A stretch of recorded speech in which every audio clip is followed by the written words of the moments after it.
Right, let's get to Syria. A new militant group reportedly sprouting in the northwestern part of the country just as ISIS fades away.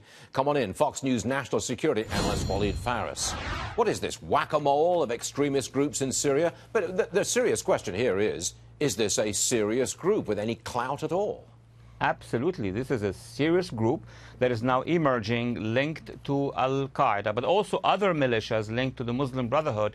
They are the ones spreading in the fight against the Assad regime, which explains why many in the United States and in Europe are very concerned about us weakening the Assad regime. But they do not tell us also that the other side is also terrorist. So the problem began when, in the beginning of the revolution, instead of us and our Arab allies supporting the moderates, we somehow found ourselves supporting the Islamists, and that's the result today. It is like whack-a-mole, isn't it? One group goes down, another group pops up, and you have to bash them. I mean, it's really kind of a little ridiculous, isn't it? Yeah, it is complicated, as you said. It's a tabbouleh salad, if you want to use the, the cuisine description. But basically, we also need to talk to the regional backers. The Saudis have supported one small faction. Now that faction is dissipating. Saudi Arabia is changing its policy with MBS. We know that. But then we have our allies, Qatar and Turkey, who are backing the Muslim Brotherhood militias without going into the variety of names. And that's a complicated situation. These are our allies backing those who are going to become and are jihadists. So we need to have some talks with our allies. Now, I know you're a Middle East guy. That's what you specialize in. But I know you've been in the room when presidents and senior officials have been working with hostile nations. I want you to take us to North Korea. I have a very hard time believing that Kim Jongun would actually give up the nuclear weapons and the rockets, which that country has spent a generation at least organizing and developing. I find that very hard to believe. What say you?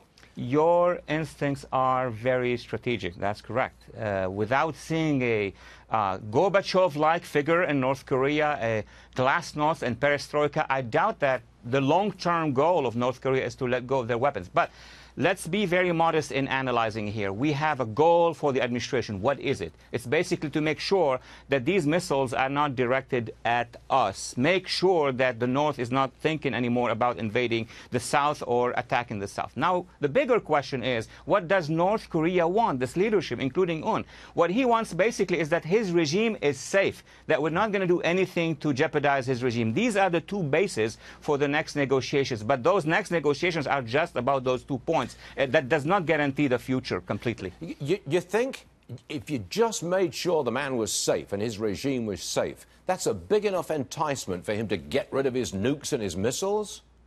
Wait a minute. Cuba, for example, a communist country, just ensured that the regime is safe. No American action against them. They started to open up and trade. Vietnam did that. But what we have in North Korea is much more dangerous. It's nuclear power.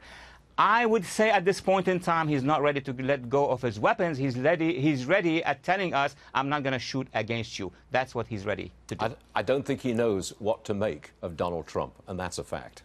That's real. That's very real. Walid, thanks as ever. Thanks for joining us, sir. Appreciate Thank you. it.